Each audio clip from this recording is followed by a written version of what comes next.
방송 더불어민주당 서울시당 공식 팟캐스트 서당캐 28번째 방송을 시작하겠습니다. 와.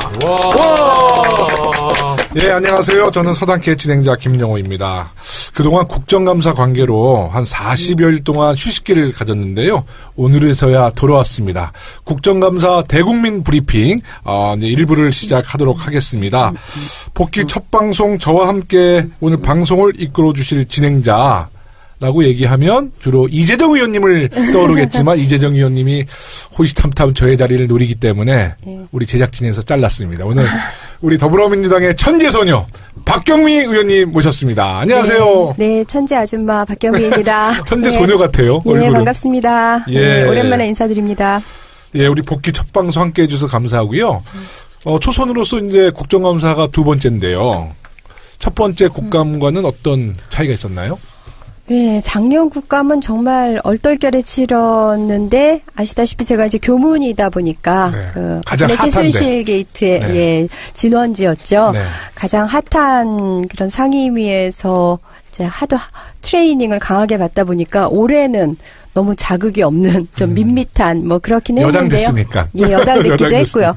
네. 그렇지만 그 대형 이슈가 없어서 차라리 차분하게 정책 질의를 할 수 있었다는 게 또 장점이기도 했습니다. 네, 우리 예. 박경미 의원님이 지난해만 해도 이 눈빛이 좀 소녀의 눈빛인데 네, 지금 1년 이제 지났는데 눈빛이 아주 예리해졌어요. 예리? 그때 그 사람 같지 않아.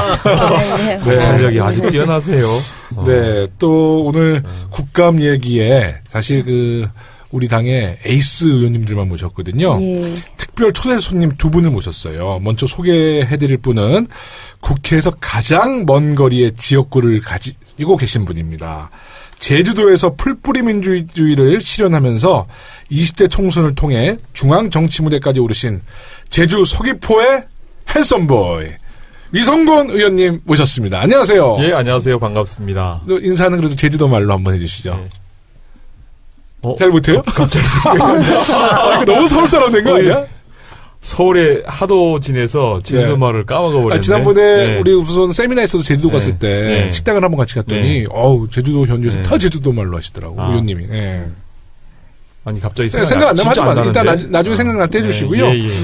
원래 이제 지역을 기반으로 한 시민운동가 그리고 도의원도 3선을 역임하셨어요. 네, 풀뿌리 민주주의 확장을 위해서 정말 가장 이상적인 코스를 밟아왔는데요. 정치의 꿈을 어릴 적부터 갖고 계셨어요? 어릴 적부터는 아니고요. 네. 이제 대학 다니던 시절에 학생운동을 하면서 정치에 관심을 가졌고, 그리고 나서 이제 지난 2006년도에 지방에 진출을 하면서 정치를 하게 됐습니다. 세상을 바꾸고 싶은데 그것만큼 잘 안 되네요. 제주도는 많이 바뀐 것 같아요. 제주도는. 제가 많이 바꿨죠. 네, 그러니까요. 삼선 도의원, 현역 국회의원 하면 정말 많은 부분을 아마 개혁하셨을 거고 또 바꾸셨을 거라고 생각합니다. 아마 뭐 국정감사 등등 거의 모든 상을 다 휩쓰셨죠. 네. 지난해는 그랬고요. 올해는 어떻게 될는지 모르겠습니다. 그래서 동료 의원들이 되게 싫어해. 네, 저도 국감을 탁 뭐 자기가 이제 독식을 하니까 좋아하겠어요. 사실 그 촌에서 올라왔으니까 최남단에서 왔으니까 많은 분들이 이제 그 부분을 예쁘게 봐줘서 도와준 거라고 생각을 합니다. 근데 제가 한 가지 궁금한 게 지역구가 제주도면 그래도 이제 제주도 서귀포잖아요. 서귀포. 국회 왔다가 제주는 제주대로 있죠. 서귀포시. 지역구는 서귀포시. 이걸 굉장히 강조하시는데 근데 국회 와서 지역구 근데 주로 일주일에 지역구는 주로 얼마나 한 번씩 내려가세요? 금기월내라고 합니다. 누구처럼 뭐 금기월내. 금기월내 하시는데 저희들도 이제 금요일 날 저녁에 내려가서 비행기 타세요? 예, 비행기 타죠. 그럼 마일리지가 보통이 아니겠는데? 보통이 아니죠. 네.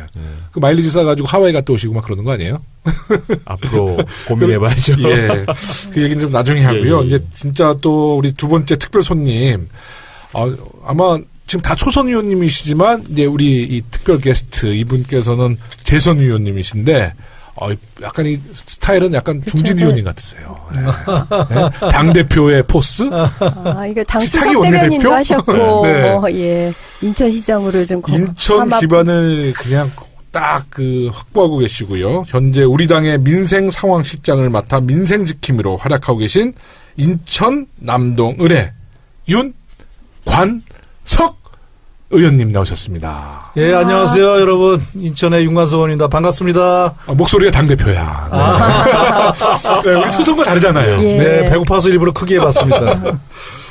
예, 인천 지역에서 노동시민운동가로 시작해서 지금은 정부 여당의 민생 상황실장을 맡고 계신데요. 요즘 민생을 위해 하시고 싶은 일이 정말 많으실 것 같아요. 또 야당 때와는 또 다르잖아요.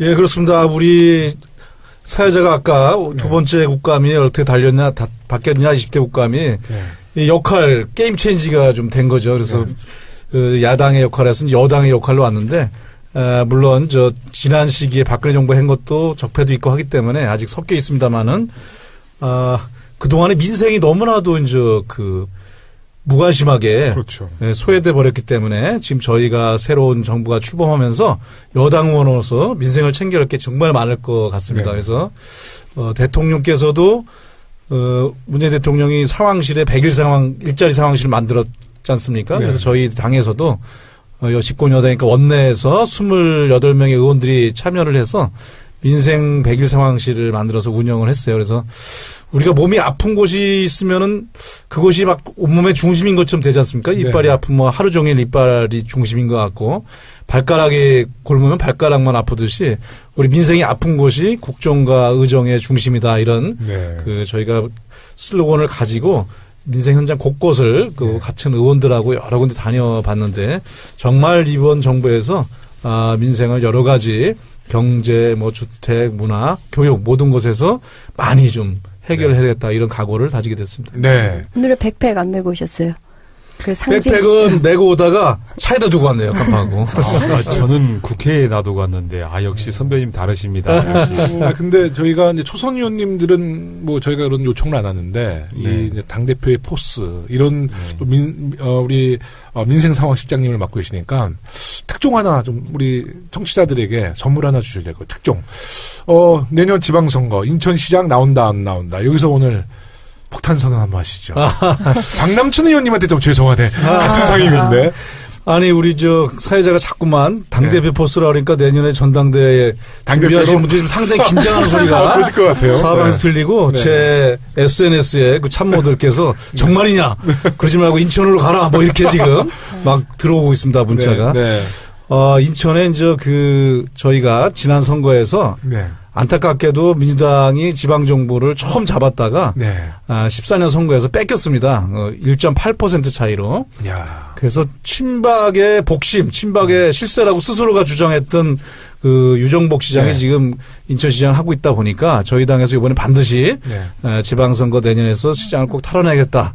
이래갖고 지역에서 여러 명이 거론이 돼요. 저는 그 중에 한 명인데 어떤 분은 강력한 후보라고 또 얘기하고 어떤 분은 그러지 말고 중앙에서 더 활동해라고 얘기하시는 분도 있고 그래서 많은 의견을 들으면서 고민 중에 있습니다. 그래서 우리 사회자에게 한 폭탄 선언은 모르겠어요. 좀 얘기하다가 뒤에 터뜨릴 수도 있어요. 제가 볼 때는 아주 강력한 것 같아요. 인천 상황을 제가 잘 모르지만 우리 윤관석 선배가 훨씬 더 이렇게 강력한 힘을 갖고 있다고 생각이 돼요. 유성근 의원님께서 이런 성견지명 때문에 많은 상을 타신 것 같습니다. 근데 우리가 갖고 오는 건 확실한 거죠? 인천. 네. 그러니까 이제 우리 거기도 혹시 예선이 더 치열한 거 아닐까요? 그럴 수도 있습니다. 현 시장이 유정복 시장이 그리 평가가 좋지는 않은 거죠. 꼭 탈환해야죠. 이번에 저희가 국정감사 하셨죠. 국토위하고 행안위 국토위는 무려 10년 만에 가서 해봤는데 그동안에 인천시가 새로운 발전을 하다가 중간에 멈춰버려갖고 꿈을 잃어버린 정도로 많은 사업들이 정체되어 있는 걸 봤습니다. 그래서 저희가 이번에는 해볼 만하다. 또 반드시 이길 수 있다. 이런 각오를 갖고 있습니다. 네. 네. 그러면 이제 국정감사 이야기 나왔고요. 오늘 주제가 더불어민주당 20대 국회 국정감사 대국민 브리핑이니까 국정감사 이야기를 이제 바로 하도록 하겠습니다. 인천 지역에서 이제 지역구를 주시고 또 이번에 국토위에서 인천 광역시를 또 국감을 나가신 거잖아요. 예.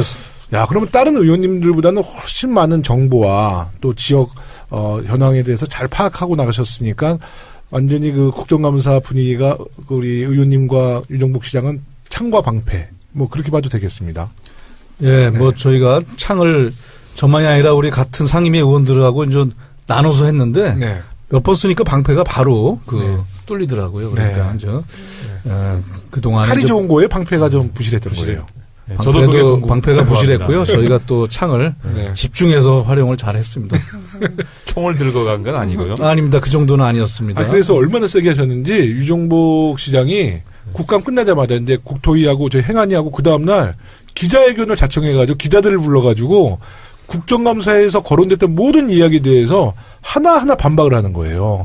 다시 말해서 이건 국정감사를 인정할 수 없다. 뭐 이런 분위기였어요, 사실. 네. 행안위도 저희가 한 뒤에 저희가 23일 날 했는데 그렇죠. 27일 날 했는데 또 행안위 할 때는 제가 세게 했어요. 네.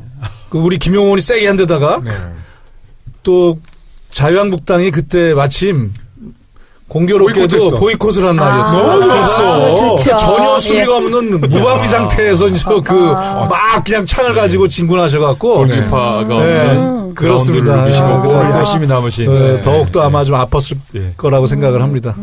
근데 정말 그 자유한국당이 이제 국감 보이콧하고 불참았는데 너무 좋은 거예요, 분위기가. 그렇죠. 어땠어요? 너무 작년에도 첫 일주가 그랬잖아요. 네. 저희들도 마찬가지로 동해주의도 마찬가지로 이제 저희들만 국감을 진행해서 정말 질의 충분히 하고 뭐 10분씩 했습니다. 10분씩 3번. 야, 충분히 하고 우리가 질문할 거 다 질문하고. 돌아오셨는데 피켓 들고 돌아오셨더라고요. 그래서 왜 왔냐고. 좀 더 쉬시지 이런 얘기했습니다. 저희는 자유한국당이 거부하던 날 그날 안타깝게도 현장 실사를 갔었어요. 그래서 진천으로 선수촌이 옮겼거든요. 태릉에서. 그래서 거기 가고 그다음에 평창 방문하고 그랬었는데 그날이 질의하는 날이었으면 정말 신났을 텐데 참 아쉬웠습니다. 저희 국토위도 마찬가지로 이제 현장 시찰 가고 자료 정리하는 날 이제 그때 보이콧을 해갖고 실제 진행 때는 이제 참석은 했었는데 이런 건 있어요. 보니까 우리도 이제 야당하다 여당해 보니까 약간 좀 포지션을 할 때 가끔 헷갈리기도 하는데 저쪽은 많이 헷갈리셔갖고 그렇죠. 오후쯤 되면 보충 질의 그만하고 끝내자 뭐 이렇게 얘기해서 제가 오죽하면 야당 맞냐 그랬더니 솔직히 아직 준비가 안 돼 있다 그렇게 해서 정말 야당 준비 안 된 것 같습니다. 참여해도 뭐 그렇게 아주 뭐 강력한 압박은 못 하고 그러시더라고요. 근데 사실 저희도 여당이 아직 안 된 것 같아요. 그렇죠. 야당 기질이 남아 있어서. 이번 국정감사는 우리 문재인 대통령이 취임하신 지 몇 개월 안 됐고 사실 이제 뭐 5개월 동안 우리가 뭐 새로운 뭐 문제점을 우리 여당이라도 문제가 있으면 문제 제기하겠는데 정말 지금까지 잘해오셨잖아요. 이제 국감의 모토가 적폐청산, 그리고 민생 실현, 안보 우선이었잖아요. 맞습니다. 적폐를 드러내야 되기 때문에 우리가 더 공격을 했던 것 같아요. 우리 박안주 선배 같은 경우는 상임위가 농해수위 세월호 관련해서 엄청나게 했습니다. 엄청나게 공격을 했고 또 이제 그것을 가지고 이슈도 만들어내고 이랬습니다. 생각해보면 9년 넘는 기간대 5개월이잖아요. 그러니까 뭐 우리가 실제적인 야당일 수밖에 좀 없는 국감이었는데 이번에는 그 더불어민주당이 완승했다 보고요. 그렇죠. 그리고 자유한국당은 이번에 존재감조차도 없었죠. 보이콧까지 했으니까. 그리고 의원회관에서 보면은 우리 당이 이제 한쪽으로 쭉 그 의원실들이 있고 그 맞은편들이 자유한국당이잖아요. 그래요? 근데 저희 3층은 그런데요. 밤에 불 켜 있는 거 보면 너무 극명한 대비가 이루어지는 거예요. 그리고 이제 우리 쪽 방에서는 뭐 컵라면 냄새, 막 치킨 냄새, 막 이러면서 막 늦게까지 막 치열하게 준비하는 그런 분위기고 그 여당은 특히 야당은 그죠.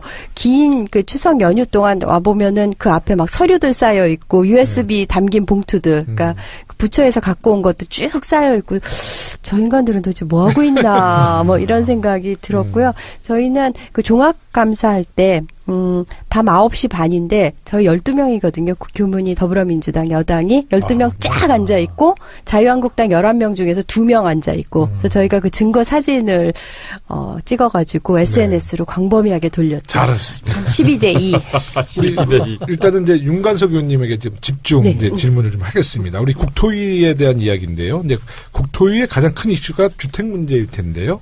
현재 우리 정부가 주택 가격 안정화를 위한 다양한 정책을 펼치고 있는데 우리 윤관석 의원님께서는 이번 국감에서 어떤 부분에 초점을 맞추셨나요? 예, 우리 국토위도 이제 적폐청산이라면 이제 4대강 정도가 있었습니다. 네. 뭐 4대강 문제에 대한 폐해는 많이 알려졌는데 이번에 다시 감사를 시작하지 않습니까? 네. 이게 이제 사업 타당성 감사만 했는데 드러나지 않았던 과연 이게 제대로 진행이 됐는가 또 제대로 권한을 행사했는가에 대한 직무 감찰을 포함한 그런 감사가 또 진행이 되고 있고 여전히 여파가 남아있기 때문에 그게 좀 일부 있었고요.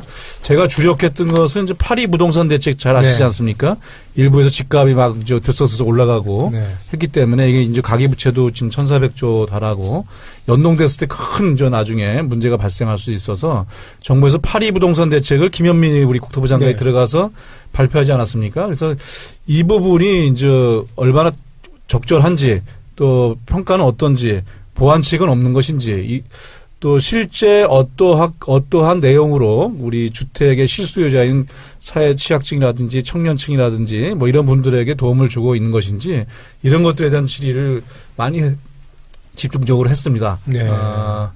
파리 대책이 일정한 효과를 거두고 있고요. 하지만 아직 구조적으로 완벽하지는 않습니다. 이것은 거래에 대한 규제를 중심으로 한 거거든요. 왜냐하면 박근혜 이명박 정부 때 돈 빚내서 집 사라 이런 건 말 들어봤지 않습니까? 그런 식으로 집을 하나의 우리 국토부 김현미 장관이 취임사 얘기했던 국민의 집을 국토로 한 것이 아니라 하나의 투기 수단으로 또는 시장 경기의 조절 수단으로 이걸 사용하다 보니까 엄청난 문제가 많이 쌓여 있었습니다. 그러다 보니까 규제를 일단 좀 집중적으로 요번에 문제를 삼았던 것이고 그러나 보다 근본적으로는 수요 공급의 법칙에 의해서 적절한 공공주택들이 싼 값에 공급이 많이 돼야 됩니다. 근데 그런 것들 공공주택은 또 굉장히 공급이 부족해 왔었거든요. 그래서 이 포함한 대책까지가 보완이 돼야지만 좀 더 확실하게 시장이 안정될 것 같은데 이것이 정부에서는 지금 주거복지 로드맵이라고 해서 준비를 하고 있어요. 11월 달에 발표한다고 했기 때문에 기다리고 있는데 거기에 청년층이라든지 신혼부부라든지 뭐 취약계층에 대한 대책들을 좀 담아라. 뭐 이런 주문들을 많이 하는 그런 국정감사를 일단 주택 문제에서 집중해서 했습니다. 두 번째는 교통인데 아시다시피 교통은 지금 요즘 안전 문제가 많이 나오지 않습니까?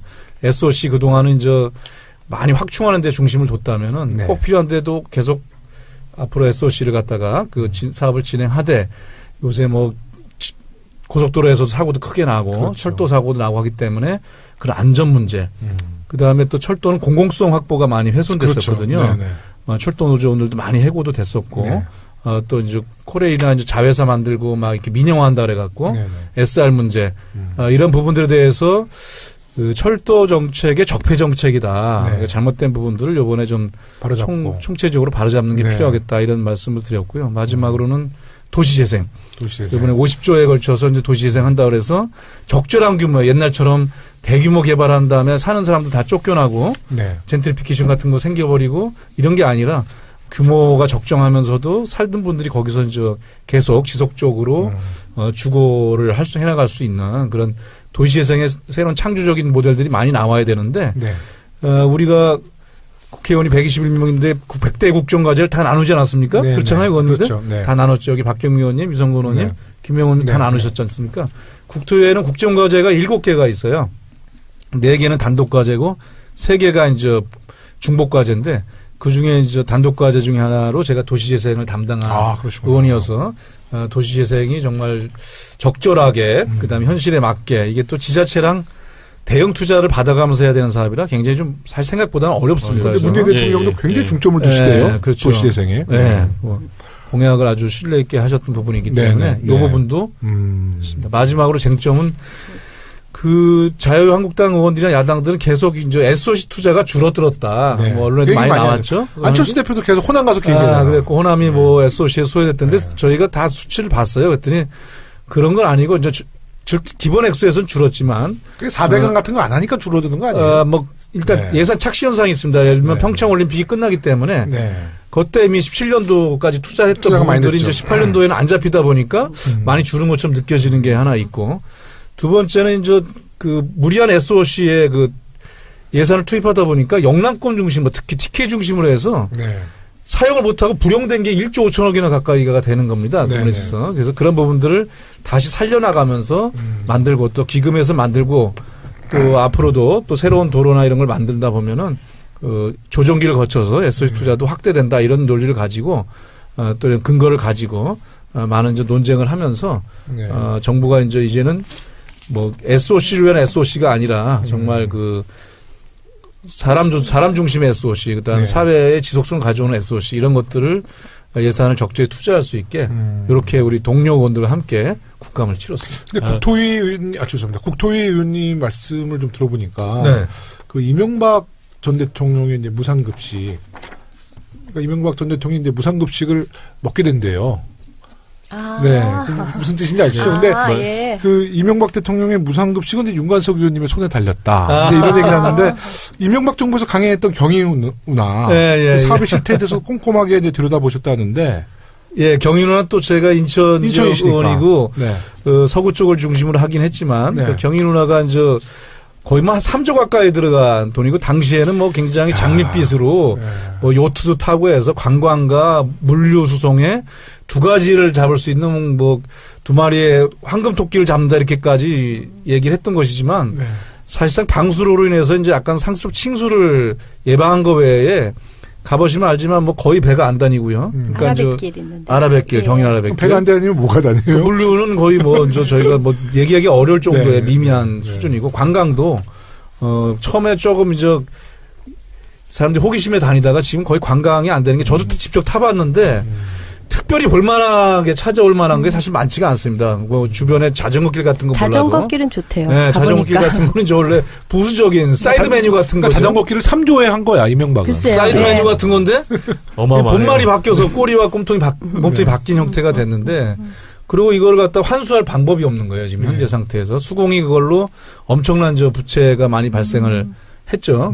그래서 이 부분에 대한 것들 잘 파헤치고 또 하나는 제가 증인으로 김중겸 전 현대건설 사장을 채택을 했었습니다. 근데 이분이 어떤 분이냐면은 이명박 전 대통령 MB가 현대건설 사장 출신 아닙니까? 그 뒤에 이제 바로 뒤에는 아니지만 했던 분인데 이분이 4대강을 거의 이제 주도적으로 했던 분이에요. 4대강. 그분도 이제 무상급식 대상자.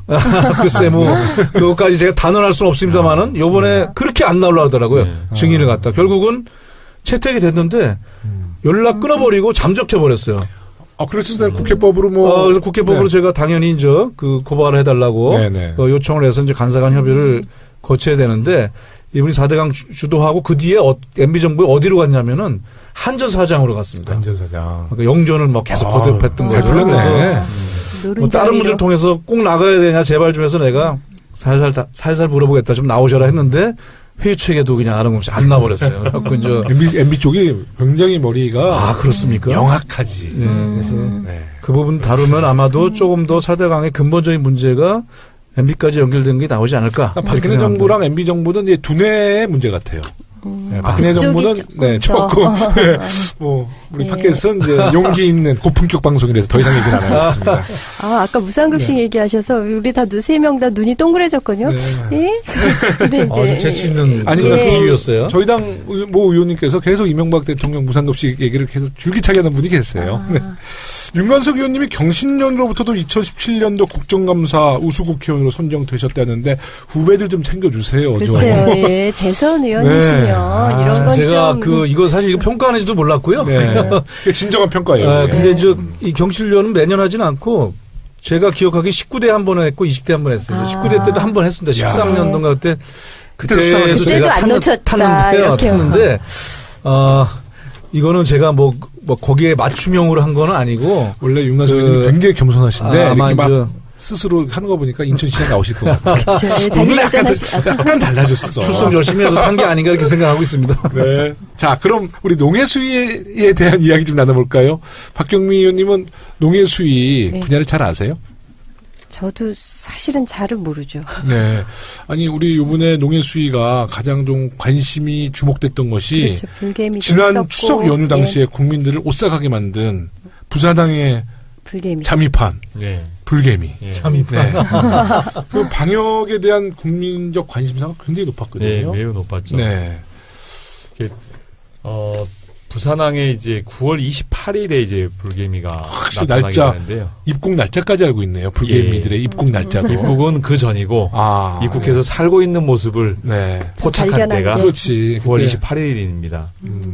무려 이제 1000여 마리가 죽고 여왕벌은 찾지 못한 상황이 되어 있는데요. 그 이제 불개미가 물면 죽는다지 않습니까? 네. 그래서 매우 이제 유해한 해충인데 이런 유해한 해충이 많이 지금 우리나라에 들어와 있어요. 그래요? 해외 해충이. 1년에 지난해만 해도 보면 1만 한 3천 건 정도가 여행자들이 들어올 때 이제 가지고 있는 물품 중에 이런 것들이 발견이 됐습니다. 1만 3천 건이요? 예, 1만 3천 건. 야, 다양한 형태로 있는 거죠. 지금 뭐 붉은 불개미만 있는 게 아니라 뭐 과거에 있었던 황소개구리 아시죠? 네, 알죠. 뭐 이런 것들이 유해 병해충인 거죠. 황소개구리를 어떻게 그러니까 황소개구리를 가져올 때는 처음에는 식용 겸해서 가져와서 무단 방류를 하다 보니까 그게 이제 식생을 파괴했고 그 다음에 이제 동식물로는 유해 동식물로는 또 붉은 귀 거북이. 거북이 있잖아요. 작은 거북이. 이런 게 제가 키우고 있는 것 같은데. 그래요? 키우면 안 돼요. 그리고 방류하면 안 되고 그걸 이제 방생한다고 해서 거북이를 방생 사업을 안 되죠. 이렇게 했고 병해충인 경우는 뭐 이제 붉은 불개미라든가 아니면 뭐 과수 화상병 뭐 여러 가지가 있습니다. 이런 것들이 있고요. 그리고 1년에 이제 2012년부터 지금까지 483헥타 축구장 676개 정도 되어지는 면적에 피해를 발생시켰습니다. 엄청나네요. 그러니까 AI와는 좀 다른 거죠. 다른 거죠. 병해충은 다른 거죠. 그렇게 많이 AI는 이제 전염병이고. 전염병이죠. 그리고 이제 그런데 이제 봤더니 전체적으로 이걸 검역하고 있는 인천, 세관, 또 인천, 부산 항만 이런 것들이 있는데 여기서 이제 검역 체계가 조금 제대로 돼 있지 못한 문제 그리고 검역 인력이 부족한 문제들을 발견할 수 있었습니다. 우리 농업 문제를 좀 크게 말씀을 드리면 농업은 위기입니다. 뭐 우리 의원님들 매일 밥 드시잖아요. 국도 드시고 거기에 고기도 있고 쌀도 있고 미역도 있고 다 있는데 조개도 있고 이게 사실은 농해수위가 하고 있는 일인데 이 산업 위기가 이제 개방농정 FTA를 하면서 사실은 이렇게 어려움에 처하게 됐죠. 그렇죠. 지금 뭐 농업 인구는 지금 250만. 지난 10년 동안에 100만의 인구가 사라졌고요. 그리고 농촌 고령화율은 이미 30%가 넘었고. 그렇죠. 그리고 농가 부채는 저희 제주인 경우는 부채만 가구당 6,500만 원이 넘어서고 있습니다. 그런데 도시와 농촌 간의 소득 격차는 도시 근로자의 평균 임금에 비해서 70%밖에 되고 있지 못하죠. 그래서 젊은이들이 농촌에 오지 않고 농촌을 떠나고 있어서 그런 문제가 있고요. 이제 주요 이번 국감을 하면서 현안은 저는 그 문제 좀 많이 말씀해 주셨으면 좋겠어요. 그 살충제 계란파동 한때 정말 그 뉴스를 휩쓸었던 건데, 근데 우리나라 워낙 대형 사건들이 많아서 벌써 꽤 지난 과거같이 여겨지지만은 정말 먹거리 안전에 방점을 찍은 사건이었잖아요. 그 이번 국감에서 당연히 다뤄졌었죠. 다뤄졌죠.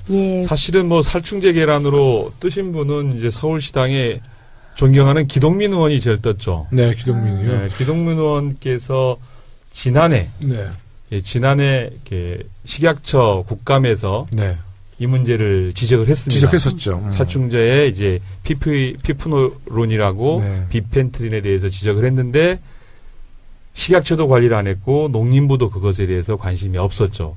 그러다가 결국은 살충제 계란이 나타나게 됩니다. 그 살충제 계란을 통해서 이제 점검을 했더니 실제 계란의 유통 체계가 매우 문제가 있고 그걸 검사하는 검사 시스템도 붕괴되어 있다는 사실을 확인했습니다. 그렇죠. 우리 그 서당캐에 자주 나오시는 우리 김영곤 의원님이 그 당시에 그 살충제 계란 파동에 대해서 특집 방송도 했었어요. 우리 이제 김영곤 의원님이 이제 그 분야의 전문가시죠. 김영곤 의원님은 이제 서당캐에서 흥부 국회의원이라고 제가 흥부요? 너무 착하고 약간 농민의 얼굴에 너무 착해. 놀부예요. 그래요? 소가 몇 마리 있는데. 소가 뭐 제가 한 8마리 된다고 그래요. 그러니까 8마리, 예전에 200마리 있었는데. 네. 놀부. 좋다.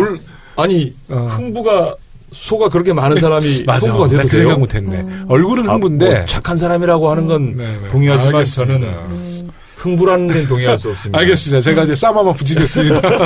그리고 2008년도 이루어진 210억에 달하는 농협중앙회 해외 부동산 대출 사건. 예. 이번 국정감사 다시 재점화됐다고 그래요. 예. 이 전대미문의 사건을 두고 농협이 어떤 대응을 하고 있나요? 농협이 사기를 당한 거죠, 사실. 그렇죠. 사기를 당했는데. 인천의 스마트시티처럼. 예. 네? 그렇죠. 검단의 스마트시티. 국제적 사기라 그게 더 그 이야기 좀 다시 하겠습니다. 그 사기도 사실은 농협이 당한 거죠. 아니요, 그 스마트시티는 이제 대통령과 현 시장이 당한 거고 지금 이 사건, 그 농협중앙회 해외 부동산 대출 사건 어떤 사건이에요? 대출을 해준 곳이 농협도 있습니다. 그 중에 하나로. 안 빠지고 있네요. 네. 농협이 이제 이런 투자를 했는데 투자 기법이 없는 이제 경제 지주를 2012년에 경제주주로 가게 되어지는데 경제주주로 가기 위해서 준비를 하는 단계에서 이런 경험 없던 투자를 하게 되어집니다. 그래서 이렇게 사기를 당하게 되어지는데 사기였는지 아니면 의도적으로 이제 정권에 이거 입맛 맞추게 해줬는지는 모르겠습니다. 어떻든 간에 캐나다 토론토의 복합건물 PF 대출 사건인데 210억 원을 대출해줬는데 설립된 지 하루밖에 안 된 시행사에 대출을 해준 사건입니다. 그래서 지금 한 푼도 받지 못했습니다. 그 시행사 대표는 우리 한국 사람이에요? 예, 그렇죠. 한국 사람이죠. 끝까지 좀 쫓아야겠는데. 예, 지금 우리 존경하는 김영곤 의원님께서 우리 놀부 김영곤께 쫓고 계십니다. 그럼 주걱 갖고 그냥 뺨때기 팍 때리는 거 아니야?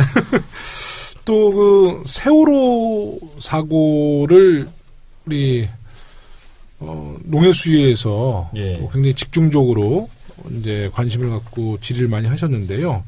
지난 정부의 특조위 방해 활동에 대해서 많은 지적이 나왔죠? 예, 세월호 관련해서는 이제 저희 소관위원회고, 우리 이제 박완주 의원님께서는 세월호가, 인지 시점. 이게 청와대 이제 문건 사건이, 조작 사건이 시행령 조작 사건과 더불어서 9시 30분에 보고됐던 게 탄로가 났잖아요. 그렇죠. 30분 더 빨리 알게 된 거죠. 그런데 실제 이제 해경 상황실하고 BH하고 통화 내용을 확인해 봤더니 9시 20분 32초에부터 9시 21분 36초까지의 이제 통화 내용입니다. 지금 읽는 게 해경청에서 전화를 이제 받습니다. 감사합니다. 상황실장 누구누구입니다. 청와대가 수고하십니다. 청와대 위기관리 상황실인데요. 해경청에서 했더니 BH에서 뭐라고 얘기하냐면 진도에서 그 여객선 조난사고 신고 들어왔습니까? 벌써 알고 있었다는 얘기네. 벌써 알고 있었던 거죠. 이게 이번에 밝혀진 사실이죠. 이 사건 이제 이렇게 밝혀졌고 이런 걸로 이렇게 본다라면 이미 청와대는 이전의 사건을 인지를 하고 있었다. 그렇죠. 그렇게 보아진다라면 최초의 보고가 10시가 아니다. 이렇게 결론이 떨어지는 것 같습니다. 그리고 아울러서 이게 저희는 이제 저는 이제 관련해서 특조위 방해가 많았죠. 참사법이 만들어지고 나서 이제 김재원 의원부터 시작을 해서 김재원 의원이 그 박근혜 대통령 마지막 정무수석이죠. 거기 뭐 예산을 삭감해야 한다는 등 그리고 뭐 이렇게 사퇴를 한다는 등 이렇게 헤어지면서 실제 많은 방해 행위를 했던 그런 것들을 지적을 했습니다. 왜 진실을 이렇게 특조위가 진실을 밝히려고 하는데 왜 특조위 활동을 방해했는지. 지금 이번에 보궐선거 다시 들어왔잖아요. 이제 가서 물어보세요. 왜 방해했냐고 직접. 가서 물어보세요. 왜 방해했어? 한번 물어보세요. 요새 발언을 잘 안 하더라고 김재원. 정계특위 간사로 저랑 만나고 있습니다. 그러세요? 근데 노키로 계속 가고 있나요? 발언 안 하면서 특위 회의를 잘 안 하려고 하고 있습니다. 아직도. 하셔야 되는데. 그러니까. 하여튼 김재원 정무수석이 그 정무수석 마지막 그만둔 뒀을 때 이제 대통령 그때 박근혜가 탄핵되기 전인데 정무수석 그만두는 날 지인들한테 문자 보냈다는 그 내용이 생각이 나요. 네, 그런 일이 있었죠. 위해서 기도해달라고. 그리고 탄핵되고 나서는 대통령 옆에 없더라고. 뭐 그랬던 것 같고요. 네. 이제 이병기 비서실장 얘기를 이제 우리 이재정 의원님께서 폭로를 하잖아요. 우리 행안위. 예, 행안위에서 폭로를 해서 이게 되어진 사건이 이제 우리 농해 수위까지 와서 이제 이게 또 확전이 됐죠. 그렇죠. 네, 그래서 얘기를 하게 됐고 또한 그 쭉 점검을 했더니 새누리당에서 특조위원들을 이제 방해가 그 당시에 특조위원들이 보면 조대한 전 부위원장 뭐 이런 사람들이 방행위를 많이 하게 되어집니다. 그 리스트 있으면 좀 이름 좀 불러주세요. 네. 누구죠? 조대환, 황전원, 석동현, 그다음에 고영주, 차기환, 이헌 이런 사람들이 특조위원을 하면서 방해를 했죠. 살생부네요. 이제 아마 저희 문재인 정부에서 세월호의 진실 이제 하나하나 이제 밝혀낼 것이고, 우리 또 그 중심에는 우리 위성군 의원님, 꼭 그 진실을 밝혀주셔서 다시는 그 같은 조작된 그 참사 이후에 정말 잘못된 권력이 계속 은폐하고 조작했다는 거, 그런 역사는 다시는 이제 되풀이돼서는 안 되겠습니다. 제가 세월호 우리 당의 특위 공동 간사고요. 박주민 의원님이랑 같이고. 어쨌든 과제는 이제 11월 23일에 이제 본회의가 4일로 옮겨졌으니까 24일에 관련 법령을 통과시켜서 다시 조사에 들어가는 것, 이게 중요한 과제일 것 같습니다. 위성곤 의원님이 이렇게 보면 너무 순해 보이잖아요. 완전 공격수예요. 저도 상대방을 보고 사람의 스타일이 바뀌어. 그냥 잘 알죠.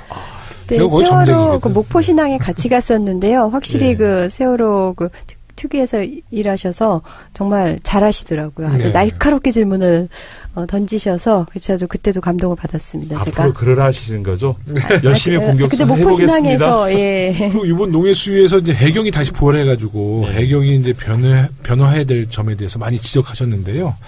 마지막으로 해경이 국민들로부터 신뢰받기 위해서는 어떤 부분이 좀 혁신이 돼야 될 거라고 보세요? 해경이 이제 부활하기 전에 세월호 참사로 인해서 해경이 이제 해양 구조본부로 바뀌게 되어지고 직위를 놓게 되는데, 그 기간 동안에 사실은 이제 조난 사고라든가 해양 사고가 많이 발생을 했어요. 그리고 서해 이제 접경 지역의 중국 어선들이 엄청나게 들어왔죠. 그래서 거기서 어선 피해도 엄청나게 있고 한 해 동안에 거기서 피해를 입는 게 한 4,300억 정도의 피해를 얻었습니다. 그래서 그리고 이제 해양에서 마약이라든가 이런 인신매매라든가 이런 범죄행위들, 이런 범죄들이 있는데, 이것들을 이제 육경만 수사를 하다 보니까 제대로 하진 못했죠. 그래서 이 부분들이 보완되어져야 할 거라고 생각이 되어집니다. 앞으로 해경이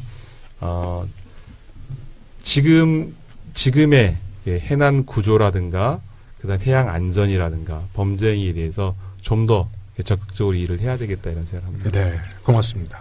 이번에는 이제 가장 또 국회에서 핫한 데죠. 우리 박경미 의원님이 교문위 활동하고 있는 교문위 이야기를 넘어가겠는데요. 우리 일단은 교문위 자유한국당 의원님 명단 좀 한번 쭉 해주세요. 그래야지 이게 방송이 재밌어질 것 같아. 일단 뭐 최고의 투사. 전희경 의원을 비롯해서 잠깐 그분은 요번에 뭐 상임위를 운영위에 하루짜리로 들어와서 사고를 치셨던 분 아니에요? 그래서 거기를 폭튀라고 하던데 폭로하고 튀었다. 그래서 전희경 의원님, 뭐 이은재 의원님은 우리 조희연 교육감님의 그 작년에 아주 국민들로부터 사퇴하세요. 그것도 있었고 그다음 마이크로소프트 그러니까요. 것도 있었고. 근데 요즘 많이 조용해지신 것 같은데. 근데 또 굉장히 집요하세요. 다시 또 부활하셨습니까? 그다음에 뭐 이장우 의원. 누구요? 이장우 전 최고위원님. 곽상도 의원. 한선교. 교문위가 진짜 자유한국당의 민낯이 다 드러나는 게 교문이구나. 그렇죠. 저도 19대 때 교문이 했었는데 네, 그때도 교과서 문제 갖고 세게 했는데 20대에도 별로 바뀌진 않았군요. 수질이.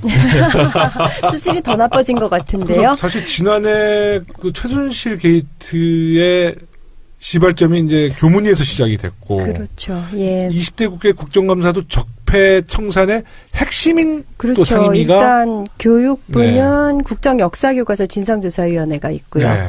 그 다음에 문체부는 문화예술계 블랙리스트 진상조사위원회. 그러니까 그 두 가지 이제 진상조사위원회가 이제 현재 작동을 하고 있는데 이번에 자한당이 국감 내내 메뉴로 삼았던 것은 뭐냐 하면은 그 진상조사위원회가 적법하냐, 그거 왜 조사하냐, 뭐 그런 류의 트집 잡기였어요. 말도 안 되는 소리네. 아직도 그렇게 그런 데서 시작하고 있습니까? 네, 지금 그거 갖고 계속 물고 늘어지는 거예요. 네. 그래서 저는 이런 생각이 들더라고. 우리가 도둑이 들었어요. 그래서 도둑을 잡았어요. 네. 그랬더니 당신 뭐 도둑 잡는 라이센스 있어? 막 그러면서 시비 거는 거랑 이거 비슷한 거 아닌가. 정말. 당신 경찰이야? 예, 찍내봐 이거잖아. 그렇죠. 예, 거의 그런 격으로 볼 수 있을 것 같을 정도. 근데 정말 그러니까 그냥 한번 슬쩍 언급하고 지나가는 정도가 아니라 네. 그 근거 법령은 무엇이냐. 그다음에 그 진상조사위원회에 있는 사람들 몇몇 하나하나 자격 조건을 가지고 따지고 뭐 등등. 정말 도를 지나치게 이번에 우리 계속. 박경미 의원님은 백남기 어르신 그 사인 관련돼서도 많은 문제 제기를 했다고 그래요. 아, 그 사인 서울대학병원 원장한테 보다 예. 그 지금 이제 서창석 원장이 네. 아직도 자리를 지키고 있어요. 왜요? 그러니까 물러나라고 네. 사실 여기서는 우리가 여야가 같은 네. 목소리를 냈는데 네. 서창석 물러가라. 물론 네. 이제 우리 여당과 야당이 물러가라는 이유는 다르죠. 저쪽에서는 그 사인을 번복하게 만든 것에 대해서 이제 경로에서 책임지고 물러가라는 거고 이유는 다르지만 어쨌든 오랜만에 한 목소리를 냈어요. 서창석 네, 나가라는 거. 근데 지금 서울대 병원 이사회의 이사장이 서울대 성낙인 총장이거든요. 그래서 3분의 2의 요구가 있으면 이사들 그러면 이제 해임을 건의하는 이사회를 열 수가 있어서 그거를 개최하겠다는 답을 얻어냈어요. 근데 좀 있다가 또 말 바꾸기를 하긴 했는데 어쨌든 압박은 최대한 하려고 합니다. 그리고 아까 그 역사교과서 예, 그 진상조사위원회 여기에 대해서 딴지거는 자유한국당 의원들을 보면서 저는 또 어떤 생각도 들었냐면은요. 반민특위 있잖아요. 네. 그 일제 강점기의 친일파 반민족 행위를 조사했던 그 반민특위. 네. 그게 제대로 활동을 했었어야 되잖아요. 그럼요. 그런데 이제 이승만 대통령도 그 반민특위 활동을 비난하는 담화를 여러 차례 발표하기도 네. 했었죠. 네. 그리고 당시 국회의원들이 또 반민특위 활동이 사회 불안과 불안감을 조성한다. 네. 그래서 이제 공소시효를 단축하는 내용의 개정안을 제출하기도 했었잖아요. 꼭 그 반민특위 활동을 방해했던 그 자들이 연상이 되더라고요. 이번에 그 진상조사를 그 막는 자한당 의원들의 행태를 보면서. 굉장히 표정은 안 그런데 이 말 내용 보면 제일 살벌해. 아, 그런가요? 예. 반민특위의 교훈처럼 우리가 약하면은 그 정당성이 깨지는 겁니다. 그리고 역사를 바로잡지 못하는 겁니다. 그리고 사실 역사교사 관련해서 뭐 익히 짐작했던 바인데 정말 전방위적인 노력이 이루어졌더라고요. 그래서 예를 들어서 외교 행랑 있잖아요. 그 외교 행랑에다가 뭘 실어서 보냈냐 하면은 국정교과서 홍보 자료를 실어서 보냈어요. 그래가지고 각 제외 공간들, 대사관들, 영사관들 통해서 또 제외 문화원 통해 갖고 뭐 샌프란시스코, LA 이런 데서 관제 데모도 하고 또 관제 성명도 발표하고 이런 정황들이 이제 공문들을 통해서 다 드러났고요. 뭐 정말 이루 말할 수가 없는 그런 그러니까 교육부가 참 무능한데 이 역사교과서 국정화 문제에 있어서만은 정말 열과 성을 다해서 일을 했더라. 이런 거를 확인할 수가 있었습니다. 박경미 의원님, 그 저도 교문위 때 이제 역사교과서 국정화 할 때 우리가 막 어디선가 작업한다 그래갖고 찾다가 동숭동에 그 외교교육원인가 뭐 맞습니다. 그런 데에서 뭘 한다 그래갖고 우리 당시 교문위 19대 그 말의 의원들이 거기를 갔어요. 갔더니 문을 다 잠가놓고 이제 못 오게 하고 우리가 오히려 뭐 주거 침입을 하니 어쩌냐 해서 막 적반하장 나왔던 생각을 나는데 우리가 그 안에서 뭔가 자료도 모여 있고 TF가 거기서 하고 있는 것 같은데 예. 정말 힘이 부족해서 그 당시에 그 박근혜 정부 하였기 때문에 그걸 실체를 결국을 찾아내지 못했는데 거기서 작업을 했던 거죠. 예, 그러니까. 그리고 지금 이제 거기서 작업하고 교문수석실 1일 회의에 보고하고 수시 보고했던 그런 기록들이 이제 지금 다 드러나고 나왔습니까? 있죠. 네. 예. 윤관석 선배님은 선생님 선배님은 운동을 좀 많이 하셔야 되겠습니다. 힘을 들려야 되니까. 네, 그래요. 쇠문이 너무 셌었던 거죠. 그렇죠. 뭐. 여러 겹겹이 갔다가 우리를 갖다가 가로막고 있어갖고 네. 저희가 참악을 뚫지 못했는데 너무 그때 분하고 그러더라고요. 네. 역사 교과서가 여기서 조작되고 있는데 역사가 그렇죠. 그때도 청와대하고 뭔가 교신하기 위해서 그 동숭동 쪽에다가 있는 외교부 산하 기관 건물을 썼다 이런 것까지는 우리가 알았는데 네. 그 이상을 못한 거에 대해서 굉장히 발을 구르고 이제. 분인통이 터지고 했는데 이걸 다 드러났군요. 그러니까 국회에서 뭐 막힐 때는요. 우리 국회 뚫어뻥 유성곤 의원님 부르세요. 네, 잘 뚫을 거야. 윤관석 선배님 부르요. 윤관석 선배님이 요새는 헐크가 되셔가지고 네. 힘이 있으시니까. 네. 네. 아침마다 운동하시잖아요. 네, 그렇죠. 네. 우리 박경미 의원님은 이제 정치하시기 전에 교수셨잖아요. 네. 학자셨는데 네. 그래서 이제 교육 분야에 관심이 많으신데. 네. 그 문재인 대통령 공약인 일수업 이 교사제를 예. 추진하는 것과 관련해서 설문조사를 한번 하셨어요? 예, 뭐 네. 국감 준비하면서 참 많이 하신다. 서울시에서는 그를 그 협력교사제라는 이름으로, 세종시에서는 학습도우미라는 이름으로 이제 그런 제도를 실시하고 있는데 효과성이 꽤 높고 호응도가 높다라는 걸 이제 보여주고 보조교사제를 좀 추진하는 그런 동력을 좀 얻어보려고 했고요. 네네. 그다음에 수석교사제 관련해서 이것도 교장교감 되는 트랙 말고 네. 어떤 가르치는 전문성, 수업 전문성으로 또 승부할 수 있는 트랙이 있어야 되거든요. 수석교사제가 상당히 좋은 제도인데 또 교육청들이 그 선발하는 인원을 굉장히 네. 줄여가고 있어서 그런 부분들, 그러니까 이건 좀 약간 민생에 해당하는 굉장히 교육 현장하고 밀착된 그런 부분들도 좀 질의를 했습니다. 네, 고등교육 분야에서도 많은 대학 관련해서는 네. 뭐 어느 분야에서나 나타나는 거기는 하는데요. 그 현장 실습 대학생들이 실습 지원비 한 푼도 받지 못하는 경우가 40%에 이르는, 그러니까 열정페이를 강요당하는 그런 현실들 좀 얘기했고, 네. 그 다음에 대학에 있는 분들이 요즘 최고로 불만을 갖는 부분이 재정 지원 사업인데요. 네네. 이게 이제 그 일반 재정 지원 사업이 있고 특수목적 재정 지원 사업이 있는데, 이제 특수목적 그 재정 지원 사업으로 너무 이제 몰아주다 보니까는, 그러니까. 네.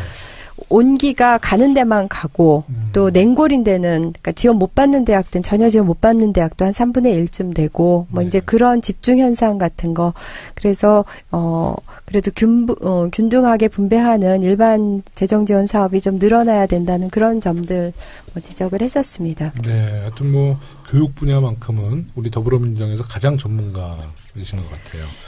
마지막으로 저 체육계에 만연한 비리와 부정부패에 대해서도 관심을 갖고 체육계도 정말 비리덩어리죠. 그것도 적폐. 예. 네. 근데 특히 그 장애인 선수들을 착취하는 그런 경우가 있었어요. 그러니까 우리가 있어요? 패럴림픽이 있는데 패럴림픽보다 더 오래된 역사를 갖는 게 그 데플림픽이라는 거예요. 그러니까 농아인들 그 스포츠 선수단인데, 그 데플림픽에 참가하는 선수들이 이 대한장애인체육회하고 농아인 스포츠연맹의 농간으로 인해 가지고 비행기를 엄청나게 여러 번 갈아타고 수십 시간을 이제 더 걸려서 대회에 참가해야 되는 그런 상황들이 있었어요.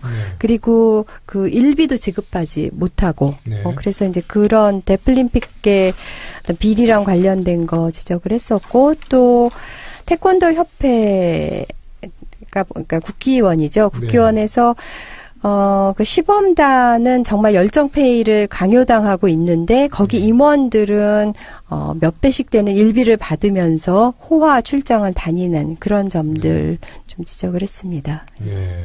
하여튼 뭐 엄청난 활약을 하셨습니다. 이제 마지막으로 제가 행안인데요. 예, 거기 제가 질문을 드려야 될 것 같습니다. 자문자답을 하실 수는 없으니까. 자, 행안이 이번에 되게 큰 파행 없이 국감이 진행됐나요? 저희는 이제 자유한국당 의원님들이 장제원 의원 한 분 빼놓고는 다들 그래도 좀 온건하시는. 투사는 별로 없어요. 네, 우리는 투사라고는 잘 안 부르고 그냥 뭐 강성이냐 온건이냐인데 그냥 온건파들이 좀 많죠. 장제원 의원도 뭐 투사라고 할 수는 없고요. 네. 좀 최전방 사수는 없군요. 생각이 거기는. 많이 다르죠, 그냥. 일반적인 상식과는 좀 많이 다르다는 생각을 갖고 있어요. 아니 행안위는 그래도 좀 사이가 좋으신 것 같더라고요. 보면은 국감 때 같이 도란도란 앉아서 식사도 하시고 그러대요. 근데 이제 저희 당이 에이스들 있잖아요. 표창원, 이재정. 뭐 다른 의원님들도 정말 대단하신데 이재정 의원님은 거의 신들린 언어의 마술사. 맞아요. 네, 표창원 의원님도 뭐 혼자 방송하면 혼자 1시간씩 얘기를 하시더라고요. 네, 무슨 방언하는 것 같아요. 잘하셔.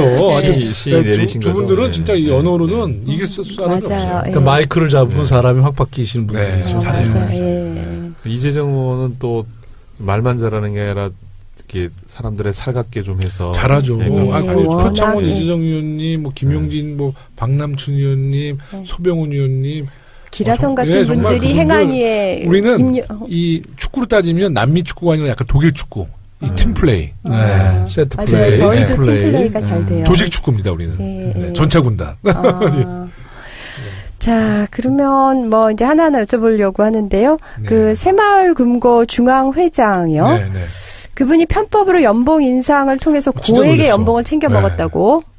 어떤 편법이에요? 그러니까 1년 차 때 연봉 한 3억 5천을 받으셨더라고요. 1년 차 때. 그냥 액면으로 그냥. 그냥 그 전에도 그렇게 받았나 봐요. 근데 2년 차부터 연봉 10억을 받기 시작하세요. 그러니까 이게 특히 그 새마을금고는 새마을금고 중앙회장이 그렇게 연봉을 많이 받나요?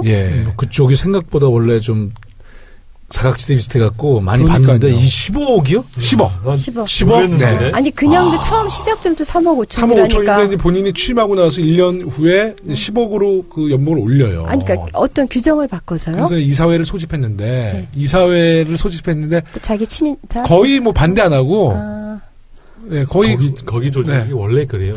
그래서 이제 제가 강력하게 문제 제기를 했어요. 뭐 자기는 이제 나름대로 절차를 밟았다는 것이지만 이게 서민금고에 또 대한민국 정말 국민들이 상식적으로 이해할 수 없는 문제잖아요.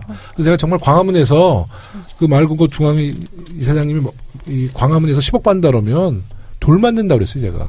국감 현장에서 돌 맞습니다. 근데 그 이사장님은 안 나오시더라고. 몸이 편찮다는 이유로 안 나오셨는데 제가 이제 마지막 종합국감에서 거기 그 대표가 또 있어요. 대표한테 그 중앙회장의 명예를 위해서라도 너무 과도하게 받은 연봉은 다시 말금고에 환수하는 것이 그 이사장의 마지막 명예를 위한 길이다. 꼭 전달해달라고 그랬고요. 아마 김부겸 장관도 이 문제를 아마 감사를 아마 새로 할 겁니다. 그래서 제가 사실 놀란 거는 그렇게 부처감사뿐 아니라 감사원 감사를 감사원 감사를 제가 요청했죠. 그래서 이게 정말 국민 정서와는 너무 다르고요. 지역의 새마을금고들은 정말 동네에서 공동체 마을 공동체 만들기 위해서 또 부단히 노력하는 데도 있어요. 가끔은 요새 구설수도 있지만. 근데 이제, 중앙회가 지역 마을금고를 좀 도와줘야 되는데, 그 새마을금고 중앙회가 이처럼 도덕적으로 신뢰를 잃으니까 지역에 있는 새마을금고의 신뢰도도 많이 떨어지는 것 같아요. 참 걱정입니다. 김용호님은 밥값하셨네요. 네, 그분이 5년 동안에 그 연봉 수령한 금액이 50억 정도 돼요. 6년 만에 50억. 대단하신 분이에요. 뱉어내야 되는데. 뱉어내야 만들어야죠. 그것뿐 아니라 전직 경찰관들의 단체 경우회요. 경우회가 관제 대모를 벌려주고 그 대가로 청와대가 경우회에 이권 사업을 챙겨줬다. 주거니 받거니 했다는 건데 이것도 또 밝혀내셨다고요. 말씀드리면 그 경우회가 이제 전직 경찰들의 모임이잖아요. 그 경우회가 경우가 없었군요. 경우가 정말 없었는데 이분들이 경찰병원, 강동구에 있는 경찰병원에 장례식장을 하겠다고 청와대에 들어가서 직접 대통령에 면담을 합니다. 그래서 대통령이 오다를 내려요. 경찰병원 장례식장을 허용해 주라고. 그 금싸라기 사업인 거잖아요. 굉장한 사업이죠. 이권이죠. 그리고 나서 우리 세월호 때나 우리 더불어민주당에 대해서 경우회에서 이제 관제 대모를 아주 적극적으로 시작을 하죠. 근데 그런 문건들을 저희가 이번 찾아내서 공개했던 내용입니다. 잘하셨네요. 전형적인 정말 적폐 항상 문제죠. 하셨네요. 또 부산 LCT 쪽까지 뭐 외연을 확장하셨네요. 그러니까 LCT는 서병수 시장하고 관련성이 있는 거죠. 근데 계속 부인하고 있는 거죠. 그러니까 LCT 문제가 뭐 부산뿐만 아니라 전 국민들한테 그 청와대 형도안 전 정무수석도 구속이 돼 있잖아요. 근데 요즘에 보면 그 매체에서 LCT 문제를 자꾸 토착형 비리라고 축소시키고 있어요. 저는 이 사건을 제가 깊게 들여다 보니까 이거는 완전히 권력형 비리다. 지역의 뭐 시장, 뭐 구청장 한두 분이 이 대형 비리를 만들어낼 수가 없더라고요. 그래서 제가 이제 대표적인 게 몇 개가 있는데 그 LCT 주변 도로를 이제 그 갑자기 큰 100층짜리 빌딩이 오면 그 자동차들이나 유동인구들이 많아지면서 도로를 확장하게 되잖아요. 그게 300m, 600m, 900m 이렇게 해서 도로를 확장하는 계획이 있는데 LCT 주변 300m의 도로 확장비가 약 한 300억 들어요. 근데 어느 순간에 이게 원래 LCT가 부담해야 될 금액을 갑자기 어느 순간에 부산광역시랑 해운대구청이 그 300억을 부담하게 된 거예요. 네, 뭐 이런 여러 가지 자료들을 저희가 이제 또 찾아내서 그걸 밝혀냈고, 이제 SBS에서도 뭐 집중 보도해줘서 아마 LCT 문제는 그냥 덮어질 것 같지는 않습니다. 그리고 저도 이제 계속 제보를 듣고 추적하고 있고요. 네. 내년 지방선거하고도 또 맞물려 있으니까. 네. 우리 윤관석 의원님 제가 이번에 스마트 시티. 정말 그쪽도 만만치 않더라고요. 그렇죠. 제가 이제 이렇게 유정복 시장님이 뭐 너무나 잘하실 거예요. 윤관석 의원님은 지난 선거 기간에 박근혜 대통령의 복심, 측근, 박근혜 대통령의 뭐 사업, 뭐 이렇게 해서 굉장히 큰 도움을 받았잖아요. 그렇죠. 그래서 제가 그렇게 물어봤어요. 그 검다 스마트 시티 사업이 안종범, 박근혜, 최진실 연관이 있습니까? 없습니까? 했더니 아는 바가 없다는 거예요. 최순실이요. 최순실. 네. 근데 나중에 알아보니까 그 안종범이랑 우리 유정복 시장이랑 같이 사우디를 같이 가더라고요. 네, 두바이 갔어요. 네, 두바이 같이 가서 2015년 3월. 네. 그리고 대통령이랑도 같이 가요. 셋이. 안종범, 박근혜, 유정복 시장.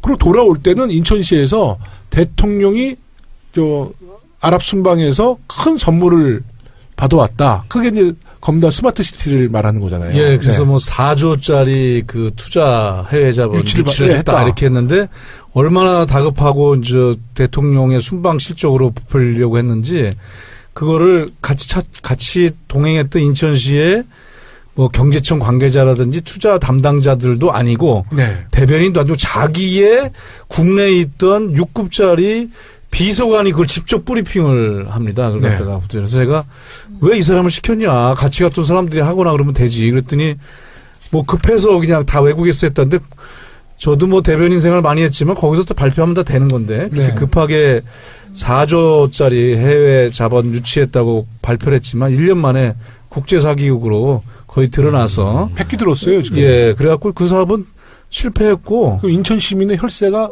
몇백억이 지금. 예, 감사원 이제 금융비용만 해서 한 뭐 100억 이하로 나왔습니다만 더 감사해보면은 더 많은. 그러니까 공식적인 게 거의 100억 가까이 돼요. 예, 그리고 나올 것이고.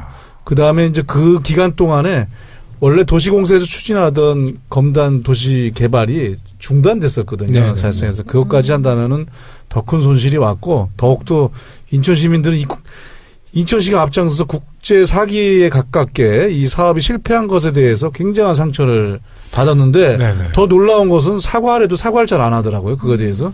그러면 이유화를 떠나서 이 사업이 차질을 빚고 결국은 두바이 자본 유치는 실패한 거 아니냐. 그러니까 좀 유감 표명과 사과를 해라 했더니 마지못해 할 정도. 그것은 본인이 그렇게 지극히 모셨던 박근혜 대통령하고 똑같습니다. 사과하는 거. 그러면 우리 윤관석 의원님이 보실 때는 이 스마트 시티, 검다 스마트 시티가 이제 그 두바이에 있는 뭐 왕자들의 그 자본이 원래 들어오기로 했다는 것인데 결과적으로는 그 스마트 시티가 들어온 게 아니라 스마트 시티 코리아라는 아주 작은 자본의 회사가 들어오면서 두바이 코리아 뭐 작은 아주 자회사의 SPC 같은 거 자본금으로 50억밖에 안 되는 게 와서 그래서 이제 담보도 안 주고 그래서 담보가 안 돼 갖고 더 이상 진행할 수 없게 된 거잖아요. 그럼 이 사건은 유정복 시장이 사기를 당한 거예요? 대통령이 사기를 당한 거예요?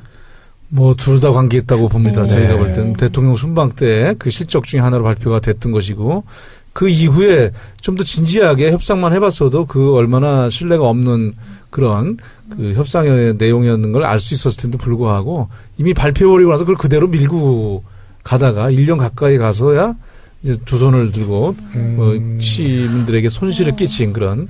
근데 제가 근데 그 뉴스를 팔로우업을 제대로 못해서인지는 모르겠는데 부산 LCT는 많이 그 뉴스화 됐잖아요. 네. 근데 검단 스마트 시티는 그 정도까지 심각한 일인지는 제가 별로 박근혜 뉴스에서 정부 때 이루어졌기 때문에. 예, 아니 근데 이번에 많이 보도가 됐나요? 제가 너무 과문해서 그런지 모르겠는데 이 정도 심각한 일. LCT는 검찰에서 수사도 했고, 예. 아까 현기현 전 뭐 청와대 정무수석이 관련됐다고 해서 뭐 구속됐죠. 구속도 되고 또 배덕광 전 그 새누리당 의원께서도 뭐 연루됐다고 구속이 아마 돼 있고 뭐 이런 사건이 보니까 더 커졌고 여기는 이제 감사원 감사까지만 이제 앞으로 더 터져 나올 건가요? 했기 때문에 너무 여러 가지 의혹은 제기가 됐습니다. 저희도 국감에서 물어봤지만 그 최순실과 관계가 있다는 보도도 있는데 어떻게 된 거냐 여러 가지에 대해서 답을 해봐라 했더니 자기는 뭐 아니라고 얘기를 합니다만은 이 부분이 저는 좀 감사원 감사가 더 필요하다고 생각해서 이번 국감장에서도 그걸 요청을 했습니다. 네. 제가 이제 행안위로서 전 지자체 쪽을 많이 나가잖아요.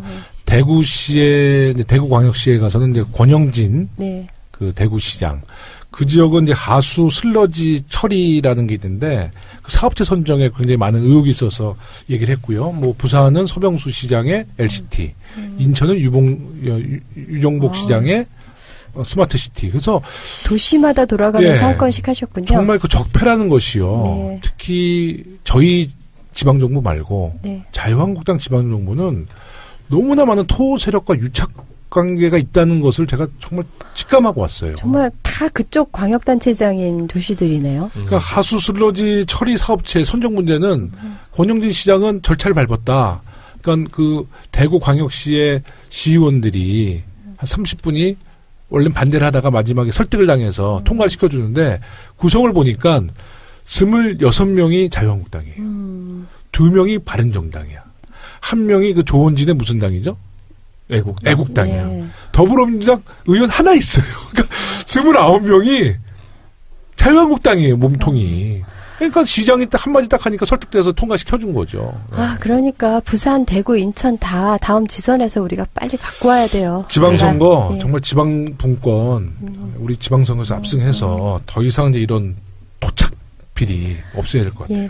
정말로 그 자유한국당 인사들이 장악한 게 저희 이제 국립대학병원도 교문위 소속인데요. 14개 국립대병원이 있는데 그 중에서 이제 감사가 비어 있는 데가 2군데 있어서 12개 군데 중에서 10군데가 자한당 골수 인사들이 다 감사를 맡고 있더라고요. 국립대병원. 근데 감사 자리가 별로 하는 일도 없으면서 1억 넘는 연봉을 받는 그런 꽃보직에 해당하는 그런 자리거든요. 근데 해도 너무 해먹는다 이런 느낌은 들더라고요. 아 그리고 그 어금니 아빠 사건 그 국감 임박해서 일어난 일이죠. 그렇죠. 그래서 참 국민들이 충격에 빠졌었는데 그 경찰의 초동 대처가 충분하지 않았다. 그래서 질타가 많았잖아요. 거기에 대해서도 국감에서 많이 그 질타가 이루어졌죠. 저희가 집중적으로 이제 문제 제기를 했고 특히 청소년 여성들의 이제 실종 관련된 범죄 수사에 대해서 실종 사건이 워낙 많아요. 근데 이제 그 중에 범죄 사건으로 이어지는 것이 한 0.4%밖에 안 되니까 사실 경찰들이 실종 사건에 대해서 너무 안일하게 대응하고 있다. 그러나 아주 좋은 그 프로그램이 있습니다. 그 매뉴얼대로만 따라간다면 이번에 이영학 사건도 막을 수 있었는데 어떻게 보면 이것도 경찰들이 너무 안일하게 생각하고 초동 대응을 잘못했다라고 결론이 났어요. 그래서 다시는 또 이영학 사건 같은 정말 여성들이나 사회적 약자들의 실종 사건은 정말 이런 비참한 사건은 다시는 일어나면 안 되겠죠. 저희 행안위에서도 계속 우리 경찰들과 잘 소통하면서 더 안전한 대한민국 만들도록 하겠습니다. 네. 근데 국감 얘기하니까 시간이 야 이건 뭐 밤을 새도 될 것 같은데 그렇죠. 너무 아쉽게도 시간이 이제 너무 많이 흘러서 이제 정리를 해야 될 것 같아요. 우리 윤관석 의원님 우리 서당캐 첫 번째 출연이신데 어떻습니까? 네 그렇습니다. 이 안방 같죠? 뭐 여기 서당캐는 처음 출연인데 이 스튜디오에서는 전에 이제 그 이 팟캐스트의 뭐 스타 원조 중에 한 명이라고 할 수 있는 정청래 전 의원과 함께 이 방에서 이 스튜디오에서 옛날에 같이 진행을 해본 바도 있고. 네. 또 모마이뉴스 팟짱도 나가버려갖고 이런 네. 분위 포맷이 뭐 낯설진 않습니다. 네. 서당키는 처음 나와서 네. 그런데 우리 어떤 분보다도 우리 김용호님하고 또 박경미 의원님이 잘 이끌어서 네. 최고의 인기를 구가하는 것 같아요. 고맙습니다. 또 그렇다고 해서 인천에서 또 그 만들면 안 돼요. 팟캐스트 준비를 해볼까 합니다. 우리 서로 여기 덕담해주는 자화자찬 그래야 많이 올라간다고. 그럼요. 네. 네, 유성건 의원님. 저는 이제 팟캐스트 오늘 다른 곳에서 하나 했고요. 사실은 이제 세 번째 하는데 사실 이제 잘 모르겠어요. 어떻게 해야 될지도 잘 모르겠고 또 나름대로 공부를 좀 하고 준비를 정리를 해왔는데 얘기를 전달하기가 좀 쉽지 않네요. 네. 앞으로 자주 불러주면 네. 제가 실력을 쌓아서 네. 뭐 우리 김용호는 자리를 넘보지 않을 테니까 잘 좀 불러주시면 좋겠습니다. 이런 겸손 모드. 네. 예. 겉에만 겸손한. 속도 겸손합니다. 예, 알고 있습니다. 저는 이정권님 그렇게 말씀하시면서 김용호님 자리를 아주 네. 뚜려지게 쳐다봤습니다. 제주도에서도 팟캐스트 하나 만드십시오. 네. 예. 저희 제주는 되고 네. 제가 만만해 보이고 윤관석 선배는 좀 사실 만만 안 하는 거죠. 아니, 저희가 이 팟캐스트가 왜 중요하냐면요. 우리 더불어민주당이 많이 하는 게 좋은 게 이 팟캐스트를 이제 듣는 우리 또 지지자들이 계시잖아요. 저희가 이렇게 방송을 하면 이분들이 저희의 이야기를 듣고 또 주변 분들에게 잘 논리를 만들어서 지난번 대선 때도 정말 진보 지정의 팟캐스트 많은 그 대선 때 큰 영향을 줬어요. 그럼요. 또 지지자분들이 굉장히 강하게 또 우리 설파해 주시면서 우리 문재인 정부를 만들어 줬거든요. 네, 저희가 제주도 만들어 주시고 제주에 만들면 이렇게 전화 인터뷰를 자매 결혼 맺어서 김용호하고 박경미 의원님도 전화 인터뷰를 하고 우리 윤관석 선배도 하겠습니다. 정말 훈훈한 방송 기대합니다. 네, 제가 그 제주도 사투리로 인사를 하기로 했는데 제가 처음에 너무 긴장해서 반갑습니다. 인사해도 되는 거죠? 그럼요. 인사드릴게요. 서울시당 공식 팟캐스트. 네, 공식 팟캐스트 서당캐에 출연한 위성건입니다. 제도 사투리가 잘 지내수가 반갑습니다. 위성건입니다. 예, 고맙습니다. 잘 지내수가. 잘 지내수가. 저희가 이제 적폐청산을 계속 진행 중인데요. 이제 일부 국민들은 문재인 정부가 정치 보복에 나서는 거 아니냐. 특히 이제 자유한국당 보수당에서 계속 그런 주장을 하는데 얼마 전에 우리 37년이 지난 광주와 민주화 운동 희생자들의 유해를 발굴하기 시작했잖아요. 그 광주교도소에서 37년 됐거든요. 그 당시에 저희가 사실 광주 민주화 운동에 대한 진실을 밝혀내고 그 관계자를 처벌했다라면 37년이 지난 지금 그 유해를 발굴했겠냐는 거죠. 지금 최순실 박근혜의 적폐를 지금 청산하지 못하면 30년 후에 우리 아이들이 자손들이 박근혜 최순실 관련된 게이트를 30년 후에 찾을 수도 있습니다.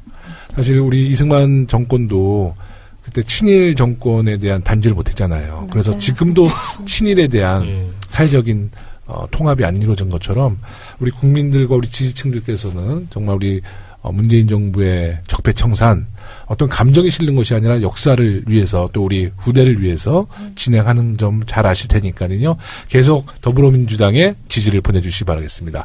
다음에 자주 부를 테니까 좀 나와주십시오. 네, 기다리고 있겠습니다. 네, 고맙습니다. 네, 고맙습니다. 감사합니다. 고맙습니다. 다음에 뵙겠습니다. 고맙습니다. 고맙습니다.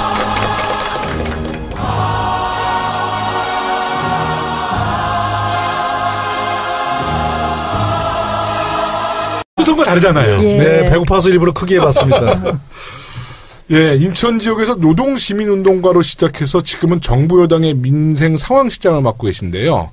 요즘 민생을 위해 하시고 싶은 일이 정말 많으실 것 같아요. 또 야당 때와는 또 다르잖아요.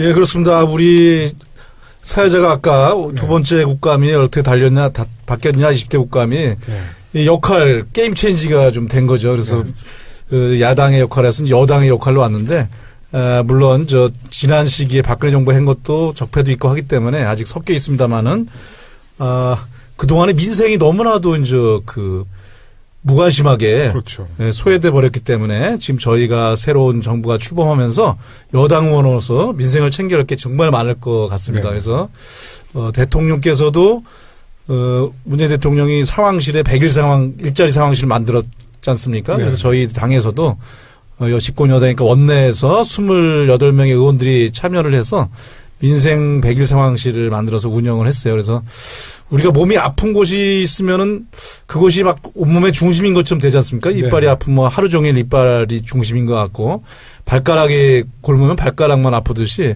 우리 민생이 아픈 곳이 국정과 의정의 중심이다 이런 저희가 슬로건을 가지고 민생 현장 곳곳을 같은 의원들하고 여러 군데 다녀봤는데 정말 이번 정부에서 민생을 여러 가지 경제, 뭐 주택, 문화, 교육 모든 곳에서 많이 좀 해결해야겠다 이런 각오를 다지게 됐습니다. 네. 오늘은 백팩 안 메고 오셨어요?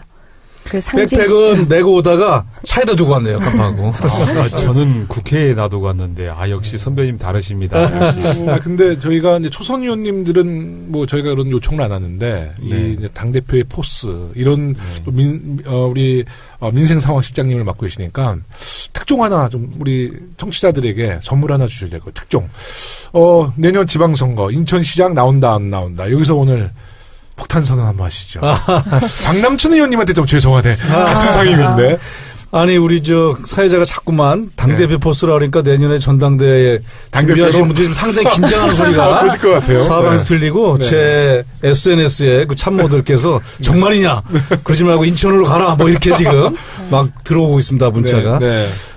인천에 이제 저희가 지난 선거에서 안타깝게도 민주당이 지방정부를 처음 잡았다가 14년 선거에서 뺏겼습니다. 1.8% 차이로. 그래서 친박의 복심, 친박의 실세라고 스스로가 주장했던 유정복 시장이 지금 인천시장 하고 있다 보니까 저희 당에서 이번에 반드시 지방선거 내년에서 시장을 꼭 탈환해야겠다. 이래갖고 지역에서 여러 명이 거론이 돼요. 저는 그 중에 한 명인데 어떤 분은 강력한 후보라고 또 얘기하고 어떤 분은 그러지 말고 중앙에서 더 활동해라고 얘기하시는 분도 있고 그래서 많은 의견을 들으면서 고민 중에 있습니다. 그래서 우리 사회자에게 한 폭탄 선언은 모르겠어요. 좀 얘기하다가 뒤에 터뜨릴 수도 있어요. 제가 볼 때는 아주 강력한 것 같아요. 인천 상황을 제가 잘 모르지만 우리 용관석 선배가 훨씬 더 이렇게 강력한 힘을 갖고 있다고 생각이 돼요. 유성근 의원님께서 이런 성견지명 때문에 많은 상을 타신 것 같습니다. 근데 우리가 갖고 오는 건 확실한 거죠? 인천. 그러니까 이제 우리 거기도 혹시 예선이 더 치열한 거 아닐까요? 그럴 수도 있습니다. 현 시장이 유정복 시장이 그리 평가가 좋지는 않은 거죠. 꼭 탈환해야죠. 이번에 저희가 국정감사 하셨죠. 국토위하고 행안위 국토위는 무려 10년 만에 가서 해봤는데 그동안에 인천시가 새로운 발전을 하다가 중간에 멈춰버려갖고 꿈을 잃어버리는 정도로 많은 사업들이 정체되어 있는 걸 봤습니다. 그래서 저희가 이번에는 해볼만하다. 또 반드시 이길 수 있다. 이런 각오를 갖고 있습니다. 그러면 이제 뭐 국정감사 이야기 나왔고요. 오늘 주제가 더불어민주당 20대 국회 국정감사 대국민 브리핑이니까 국정감사 이야기를 이제 바로 하도록 하겠습니다. 인천 지역에서 이제 지역구를 주시고 또 이번에 국토위에서 인천 광역시를 또 국감을 나가신 거잖아요.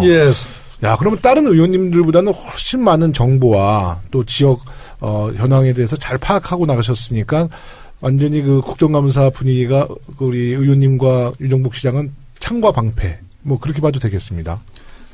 뭐 저희가 창을 저만이 아니라 우리 같은 상임위 의원들하고 좀 나눠서 했는데 몇 번 쓰니까 방패가 바로 뚫리더라고요. 그러니까 그동안에 칼이 좋은 거예요? 방패가 좀 부실했던 거예요? 저도 방패가 부실했고요. 저희가 또 창을 집중해서 활용을 잘 했습니다. 총을 들고 간 건 아니고요? 아닙니다. 그 정도는 했던 것은 이제 파리 부동산 대책 잘 아시지 않습니까? 일부에서 집값이 막 들썩들썩 올라가고 했기 때문에 이게 이제 가계부채도 지금 1,400조 달하고 연동됐을 때 큰 나중에 문제가 발생할 수 있어서 정부에서 파리 부동산 대책을 김현민 우리 국토부 장관이 들어가서 발표하지 않았습니까? 그래서 이 부분이 이제 얼마나 적절한지 또 평가는 어떤지 보완책은 없는 것인지 또 실제 어떠한 내용으로 우리 주택의 실수요자인 사회 취약층이라든지 청년층이라든지 뭐 이런 분들에게 도움을 주고 있는 것인지 이런 것들에 대한 질의를 많이 집중적으로 했습니다. 파리 대책이 일정한 효과를 거두고 있고요. 하지만 아직 구조적으로 완벽하지는 않습니다. 이것은 거래에 대한 규제를 중심으로 한 거거든요. 왜냐하면 박근혜 이명박 정부 때 돈 빚 내서 집 사라 이런 건 말 들어봤지 않습니까? 네네. 그런 식으로 집을 하나의 우리 국토부 김현미 장관이 취임사 얘기했던 국민의 집을 국토로 한 것이 아니라 네. 하나의 투기 수단으로 또는 시장 경기의 조절 수단으로 이걸 사용하다 보니까 엄청난 그 문제가 많이 쌓여 있었습니다. 그러다 보니까 규제를 일단 좀 집중적으로 요번에 문제를 삼았던 것이고, 그러나 보다 근본적으로는 수요 공급의 법칙에 의해서 네. 그 적절한 공공주택들이 싼 값에 공급이 많이 돼야 됩니다. 근데 네, 그렇죠. 그런 것들 공공주택은 또 굉장히 그 공급이 부족해 왔었거든요. 네. 그래서 이 포함한 대책까지가 보완이 돼야지만 좀 더 확실하게 시장이 안정될 것 같은데, 이것이 정부에서는 지금 주거복지 로드맵이라고 해서 준비를 하고 있어요. 11월 달에 발표한다고 했기 때문에 기다리고 있는데, 거기에 그 청년층이라든지 신혼부부라든지 뭐 취약계층에 대한 대책들을 좀 담아라. 네. 뭐 이런 주문들을 많이 하는 그런 국정감사를 일단 주택 문제에서 집중해서 했습니다. 두 번째는 교통인데, 아시다시피 교통은 지금 요즘 안전 문제가 많이 네, 나오지 않습니까? 그렇죠. SOC 그동안은 이제 많이 확충하는 데 중심을 뒀다면은 네. 꼭 필요한데도 계속 앞으로 SOC를 갖다가 그 사업을 진행하되, 요새 뭐 고속도로에서도 사고도 크게 나고 그렇죠. 철도 사고도 나고 하기 때문에 그런 안전 문제. 그다음에 또 철도는 공공성 확보가 많이 훼손됐었거든요. 그렇죠. 철도 노조원들도 많이 해고도 됐었고 네. 또 이제 코레일이나 이제 자회사 만들고 막 이렇게 민영화한다 그래갖고 네네. SR 문제 이런 부분들에 대해서 그 철도 정책의 적폐 정책이다. 네. 잘못된 부분들을 이번에 좀 총체적으로 바로잡는 게 네. 필요하겠다 이런 말씀을 드렸고요. 마지막으로는 도시재생. 이번에 50조에 걸쳐서 이제 도시재생 한다 그래서 적절한 규모, 옛날처럼 대규모 개발한 다음에 사는 사람들 다 쫓겨나고 네. 젠트리피케이션 같은 거 생겨버리고 이런 게 아니라 규모가 적정하면서도 살던 분들이 거기서 이제 계속 지속적으로 주거를 해나갈 수 있는 그런 도시재생의 새로운 창조적인 모델들이 많이 나와야 되는데 네. 우리가 국회의원이 121명인데 100대 국정과제를 다 나누지 않았습니까? 네, 그렇잖아요, 의원님들. 그렇죠. 네. 다 나눴죠. 여기 박경미 의원님, 유성근 의원님, 네. 김영훈님 다 나누셨지 않습니까? 국토위에는 국정과제가 7개가 있어요. 4개는 단독과제고 3개가 이제 중복과제인데 그중에 이제 단독과제 중에 하나로 제가 도시재생을 담당한 의원이어서 도시재생이 정말 적절하게 그다음에 현실에 맞게 이게 또 지자체랑 대형 투자를 받아가면서 해야 되는 사업이라 굉장히 좀 사실 생각보다는 어렵습니다. 그런데 문재인 대통령도 굉장히 중점을 두시대요. 그렇죠. 도시재생에. 네. 공약을 아주 신뢰 있게 하셨던 부분이기 때문에 이 부분도 있습니다. 마지막으로 쟁점은 그 자유한국당 의원들이나 야당들은 계속 이제 SOC 투자가 줄어들었다. 네. 뭐 언론에 많이 나왔죠. 안철수 대표도 계속 호남 가서 얘기하잖아요. 그랬고 호남이 뭐 SOC에 소외됐던데 저희가 다 수치를 봤어요. 그랬더니 그런 건 아니고 이제 기본 액수에서는 줄었지만. 그게 400원 같은 거 안 하니까 줄어드는 거 아니에요? 뭐 일단 예산 착시 현상이 있습니다. 예를 들면 평창올림픽이 끝나기 때문에. 그때 이미 17년도까지 투자했던 부분들이 이제 18년도에는 안 잡히다 보니까 많이 줄은 것처럼 느껴지는 게 하나 있고.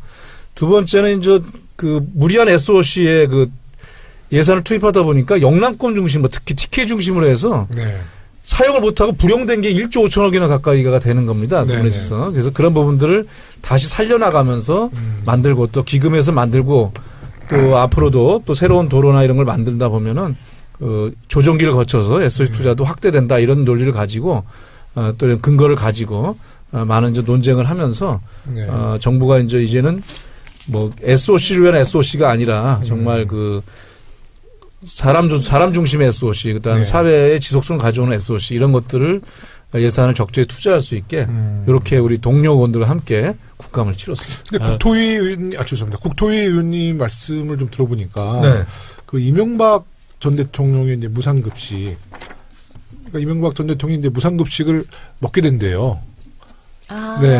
무슨 뜻인지 아시죠? 근데 그 이명박 대통령의 무상급식은 이제 윤관석 의원님의 손에 달렸다. 이제 이런 얘기를 하는데 이명박 정부에서 강행했던 경인운하 사업의 실태에 대해서 꼼꼼하게 이제 들여다보셨다는데. 경인운하 또 제가 인천 의원이고 서구 쪽을 중심으로 하긴 했지만 그 경인운하가 이제 거의 뭐 한 3조 가까이 들어간 돈이고 당시에는 뭐 굉장히 장밋빛으로 뭐 요트도 타고 해서 관광과 물류 수송에 두 가지를 잡을 수 있는 뭐 두 마리의 황금 토끼를 잡는다 이렇게까지 얘기를 했던 것이지만 사실상 방수로로 인해서 이제 약간 상습 칭수를 예방한 것 외에 가보시면 알지만 뭐 거의 배가 안 다니고요. 그러니까 아라뱃길 있는데. 아라뱃길, 예. 경인 아라뱃길. 배가 안 다니면 뭐가 다녀요? 물류는 거의 뭐 저희가 뭐 얘기하기 어려울 정도의 네. 미미한 네. 수준이고 관광도 처음에 조금 사람들이 호기심에 다니다가 지금 거의 관광이 안 되는 게 저도 직접 타봤는데 특별히 볼만하게 찾아올 만한 게 사실 많지가 않습니다. 뭐 주변에 자전거길 같은 거 자전거길은 좋대요. 네, 자전거길 같은 거는 저 원래 부수적인 사이드 메뉴 같은 거. 자전거길을 3조에 한 거야 이명박은. 글쎄요. 사이드 네. 메뉴 같은 건데 본말이 바뀌어서 꼬리와 몸통이 바뀐 형태가 됐는데 그리고 이걸 갖다 환수할 방법이 없는 거예요 지금 현재 상태에서. 수공이 그걸로 엄청난 부채가 많이 발생을 했죠. 그래서 이 부분에 대한 것들 잘 파헤치고 또 하나는 제가 증인으로 김중겸 전 현대건설 사장을 네. 채택을 했었습니다. 근데 이분이 어떤 분이냐면은 이명박 전 대통령 MB가 현대건설 사장 그렇죠. 출신 아닙니까? 그 뒤에 바로 뒤에는 아니지만 했던 분인데 이분이 4대강을 거의 주도적으로 했던 분이에요. 4대강. 그분도 이제 무상급식 대상자. 글쎄 그것까지 제가 단언할 수는 없습니다만은 요번에 그렇게 안 나오려고 하더라고요. 네. 증인을 갖다. 결국은 채택이 됐는데 연락 끊어버리고 잠적해버렸어요.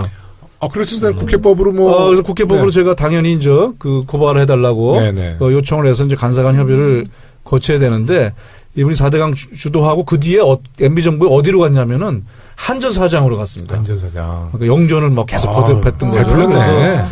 그래서 다른 분들 통해서 꼭 나가야 되냐 제발 좀 해서 내가 살살 물어보겠다 좀 나오셔라 했는데 회유책에도 그냥 아는 없이 안 나버렸어요.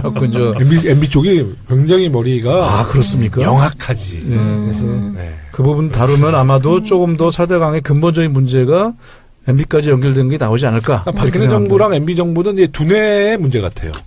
네, 박근혜 정부는 조금 우리 팟캐스트는 이제 용기 있는 고품격 방송이라서 더 이상 얘기를 안 하겠습니다. 아까 무상급식 얘기하셔서 우리 다 3명 다 눈이 동그래졌거든요. 예? 근데 이제 재치 있는 비유였어요. 저희 당 모 의원님께서 계속 이명박 대통령 무상급식 얘기를 계속 줄기차게 하는 분이 계세요. 네. 윤관석 의원님이 경신년으로부터도 2017년도 국정감사 우수국회의원으로 선정되셨다는데 후배들 좀 챙겨주세요. 글쎄요. 예. 재선 의원이시면 이런 건 제가 이거 사실 평가하는지도 몰랐고요. 네. 진정한 평가예요. 근데 이 경실련은 매년 하진 않고 제가 기억하기 19대 한 번 했고 20대 한 번 했어요. 19대 때도 한 번 했습니다. 13년도인가 그때도 제가 안 놓쳤다. 탔는데 이거는 제가 거기에 맞춤형으로 한 건 아니고 원래 윤관석 의원님이 굉장히 겸손하신데 아마 이렇게 스스로 하는 거 보니까 인천시장 나오실 것 같아요. 그렇죠. 자기가 약간 달라졌어. 출석 열심히 해서 탄 게 아닌가 이렇게 생각하고 있습니다. 네. 자, 그럼 우리 농해수위에 대한 이야기 좀 나눠볼까요? 박경미 의원님은 농해수위 분야를 잘 아세요? 저도 사실은 잘은 모르죠. 네. 아니, 우리 요번에 농해수위가 가장 좀 관심이 주목됐던 것이 불개미 지난 있었고, 추석 연휴 당시에 국민들을 오싹하게 만든 부사당의 불개미. 잠입한 불개미. 잠입한. 네. 그 방역에 대한 국민적 관심사가 굉장히 높았거든요. 네, 매우 높았죠. 네. 부산항에 이제 9월 28일에 이제 불개미가 나타나게 되는데요. 입국 날짜까지 알고 있네요. 불개미들의 입국 날짜도. 입국은 그 전이고 입국해서 살고 있는 모습을 포착한 때가 그렇지. 9월 28일입니다. 무려 이제 1000여 마리가 죽고 여왕벌은 찾지 못한 상황이 되어 있는데요. 그 이제 불개미가 물면 죽는다지 않습니까? 네. 그래서 매우 이제 유해한 해충인데 이런 유해한 해충이 많이 지금 우리나라에 들어와 있어요. 그래요? 해외 해충이. 1년에 지난해만 해도 보면 1만 한 3천 건 정도가 여행자들이 들어올 때 이제 가지고 있는 물품 중에 이런 것들이 발견이 됐습니다. 1만 3천 건이요? 네, 1만 3천 건. 야, 다양한이었습니다. 그래서 얼마나 세게 하셨는지 유정복 시장이 국감 끝나자마자 이제 국토위하고 저희 행안위하고 그 다음날 기자회견을 자청해가지고 기자들을 불러가지고 국정감사에서 거론됐던 모든 이야기에 대해서 하나하나 반박을 하는 거예요. 다시 말해서 이건 국정감사를 인정할 수 없다. 이런 분위기였어요, 사실. 네. 행안위도 저희가 한 뒤에 저희가 23일 날 했는데 그렇죠. 27일 날 했는데 또 행안위 할 때는 제가 세게 했어요. 우리 김용원이 세게 한 데다가 또 자유한국당이 그때 마침 공교롭게도 보이콧을 한 날이었어요. 너무 좋았어. 좋죠. 전혀 수비가 없는 무방비 상태에서 막 그냥 창을 가지고 진군하셔갖고. 골키퍼가 그렇습니다. 열심히 남으신. 더욱더 아마 좀 아팠을 거라고 생각을 합니다. 근데 정말 그 자유한국당이 이제 국가 보이콧하고 불참았는데 너무 좋은 거예요, 분위기가. 그렇죠. 어땠어요? 너무 작년에도 첫 일주가 그랬잖아요. 네. 저희들도 마찬가지로 동해주도 마찬가지로 이제 저희들만 국감을 진행해서 정말 질의 충분히 하고 뭐 10분씩 했습니다. 10분씩 3번. 야, 충분히 하고 우리가 질문할 거 다 질문하고. 돌아오셨는데 피켓 들고 돌아오셨더라고요. 그래서 왜 왔냐고. 좀 더 쉬시지 이런 얘기했습니다. 저희는 자유한국당이 거부하던 날 그날 안타깝게도 현장 실사를 갔었어요. 그래서 진천으로 선수촌이 옮겼거든요. 태릉에서. 그래서 거기 가고 그다음에 평창 방문하고 그랬었는데 그날이 질의하는 날이었으면 정말 신났을 텐데 좀 아쉬웠습니다. 저희 국토위도 마찬가지로 이제 현장 시찰 가고 자료 정리하는 날 이제 그때 보이콧을 해갖고 실제 진행 때는 이제 참석은 했었는데 이런 건 있어요. 보니까 우리도 이제 야당하다 여당해 보니까 약간 좀 포지션을 할 때 가끔 헷갈리기도 하는데 저쪽은 많이 헷갈리셔갖고 그렇죠. 오후쯤 되면 보충 질의 그만하고 끝내자 뭐 이렇게 얘기해서 제가 오죽하면 야당 맞냐 그랬더니 솔직히 아직 준비가 안 돼 있다 그렇게 해서 정말 야당 준비 안 된 것 같습니다. 참여해도 뭐 그렇게 아주 뭐 강력한 압박은 못 하고 그러시더라고요. 근데 사실 저희도 여당이 아직 안 된 것 같아요. 그렇죠. 그러니까 야당 기질이 남아 있어서. 이번 국정감사는 우리 문재인 대통령이 취임하신 지 몇 개월 안 됐고 사실 이제 뭐 5개월 동안 우리가 뭐 새로운 뭐 문제점을 우리 여당이라도 문제가 있으면 문제 제기하겠는데 정말 지금까지 잘해오셨잖아요. 이제 국감의 모토가 적폐청산, 그리고 민생 실현, 안보 우선이었잖아요. 맞습니다. 그래서 적폐를 드러내야 되기 때문에 우리가 더 공격을 했던 것 같아요. 우리 박안주 선배 같은 경우는 상임위가 농해수위 세월호 관련해서 엄청나게 했습니다. 엄청나게 공격을 했고 또 이제 그것을 가지고 이슈도 만들어내고 그랬어요. 생각해보면 9년 넘는 기간 대 5개월이잖아요.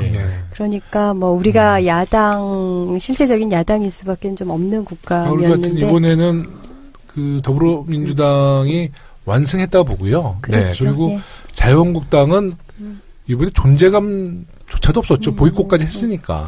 그리고 의원회관에서 보면은 우리 당이 이제 한쪽으로 쭉 그 의원실들이 있고 그 맞은편들이 자유한국당이잖아요. 그래요? 근데 저희 3층은 그런데요. 밤에 불 켜 있는 거 보면 너무 극명한 대비가 이루어지는 거예요. 그리고 이제 우리 들 방에서는 뭐 컵라면 냄새, 막 치킨 냄새, 막 이러면서 막 늦게까지 막 치열하게 준비하는 그런 분위기고 그 여당은 특히 야당은 그죠. 긴 그 추석 연휴 동안 와 보면은 그 앞에 막 서류들 쌓여 있고 USB 담긴 봉투들, 그러니까 부처에서 갖고 온 것도 쭉 쌓여 있고 저 인간들은 도대체 뭐 하고 있나 뭐 이런 생각이 들었고요. 저희는 그 종합 감사할 때 밤 9시 반인데 저희 12명이거든요. 교문이 더불어민주당 여당이 12명 쫙 앉아 있고 자유한국당 11명 중에서 2명 앉아 있고 그래서 저희가 그 증거 사진을 찍어 가지고 SNS로 광범위하게 돌렸죠. 잘하셨습니다. 12대 2. 일단은 이제 윤관석 의원님에게 좀 집중 이제 질문을 좀 하겠습니다. 우리 국토위에 대한 이야기인데요. 이제 국토위의 가장 큰 이슈가 주택 문제일 텐데요. 현재 우리 정부가 주택 가격 안정화를 위한 다양한 정책을 펼치고 있는데 우리 윤관석 의원님께서는 이번 국감에서 어떤 부분에 초점을 맞추셨나요? 우리 국토위도 이제 적폐청산이라면 이제 4대강 정도가 있었습니다. 뭐 4대강 문제에 대한 폐해는 많이 알려졌는데 이번에 다시 감사를 시작하지 않습니까? 이게 이제 사업 타당성 감사만 했는데 드러나지 않았던 과연 이게 제대로 진행이 됐는가 또 제대로 권한을 행사했는가에 대한 직무 감찰을 포함한 그런 감사가 또 진행이 되고 있고 여전히 여파가 남아있기 때문에 그게 좀 일부 있었고요. 제가 주력 방송 더불어민주당 서울시당 공식 팟캐스트 서당캐 28번째 방송을 시작하겠습니다. 와. 안녕하세요. 저는 서당캐 진행자 김영호입니다. 그동안 국정감사 관계로 한 40여일 동안 휴식기를 가졌는데요. 오늘에서야 돌아왔습니다. 국정감사 대국민 브리핑 이제 1부를 시작하도록 하겠습니다. 복귀 첫 방송 저와 함께 오늘 방송을 이끌어 주실 진행자 라고 얘기하면 주로 이재정 의원님을 떠오르겠지만 이재정 의원님이 호시탐탐 저의 자리를 노리기 때문에 우리 제작진에서 잘랐습니다. 오늘 우리 더불어민주당의 천재소녀 박경미 의원님 모셨습니다. 안녕하세요. 네, 천재 아줌마 박경미입니다. 천재소녀 같아요. 예, 얼굴은. 반갑습니다. 예. 네, 오랜만에 인사드립니다. 예, 우리 복귀 첫 방송 함께 해주셔서 감사하고요. 초선으로서 이제 국정감사가 두 번째인데요. 첫 번째 국감과는 어떤 차이가 있었나요? 네, 작년 국감은 정말 얼떨결에 치렀는데 아시다시피 제가 이제 교문이다 보니까 네. 가장 핫한데 최순실 게이트의 네. 예, 진원지였죠. 네. 가장 핫한 그런 상임위에서 이제 하도 트레이닝을 강하게 받다 보니까 올해는 너무 자극이 없는 좀 밋밋한 뭐 그렇긴 했는데요. 여당 됐으니까. 예, 여당 됐기도 여당 했고요. 네. 그렇지만 그 대형 이슈가 없어서 차라리 차분하게 정책 질의를 할 수 있었다는 게 또 장점이기도 했습니다. 네, 우리 예. 박경미 의원님이 지난해만 해도 이 눈빛이 좀 소녀의 눈빛인데 네, 지금 1년 이제 지났는데 눈빛이 아주 예리해졌어요. 예리? 그때 그 사람 같지 않아. 네, 관찰력이 아주 뛰어나세요. 네, 또 오늘 국감 얘기에 사실 우리 당의 에이스 의원님들만 모셨거든요. 예. 특별 초대 손님 두 분을 모셨어요. 먼저 소개해드릴 분은 국회에서 가장 먼 거리의 지역구를 가지고 계신 분입니다. 제주도에서 풀뿌리 민주주의를 실현하면서 20대 총선을 통해 중앙정치무대까지 오르신 제주 서귀포의 핸섬보이 위성곤 의원님 모셨습니다. 안녕하세요. 예, 안녕하세요. 반갑습니다. 인사는 그래도 제주도 말로 한번 해주시죠. 네. 잘 못해요? 갑자기. 이거 너무 서울 사람 된 거 아니야? 서울에 하도 지내서 제주도 말을 까먹어버렸네. 지난번에 우리 우선 세미나 있어서 제주도 갔을 때 식당을 한번 같이 갔더니 제주도 현지에서 다 제주도 말로 하시더라고 의원님이. 아니 갑자기 생각 안 나면 하지 마. 일단 나중에 생각날 때 해주시고요. 원래 이제 지역을 기반으로 한 시민운동가 그리고 도의원도 3선을 역임하셨어요. 네, 풀뿌리 민주주의 확장을 위해서 정말 가장 이상적인 코스를 밟아왔는데요. 정치의 꿈을 어릴 적부터 갖고 계셨어요? 어릴 적부터는 아니고요. 네. 이제 대학 다니던 시절에 학생 운동을 하면서 정치에 관심을 가졌고, 그리고 나서 이제 지난 2006년도에 지방에 진출을 하면서 정치를 하게 됐습니다.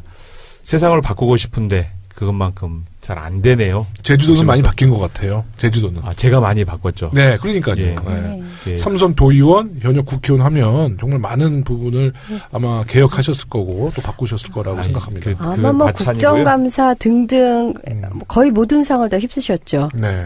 지난해는 그랬고요. 올해는 어떻게 될는지 모르겠습니다. 그래서 동료 의원들이 되게 싫어해요. 네, 저도 국감을 탁 뭐 자기가 이제 독식을 하니까 좋아하겠어요. 사실 그 촌에서 올라왔으니까 최남단에서 왔으니까 많은 분들이 이제 그 부분을 예쁘게 봐줘서 도와준 거라고 생각을 합니다. 근데 제가 한 가지 궁금한 게 지역구가 제주도면 그래도 이제 제주도 서귀포잖아요. 네. 서귀포. 국회 왔다가 제주는 제주대로 있고 서귀포시.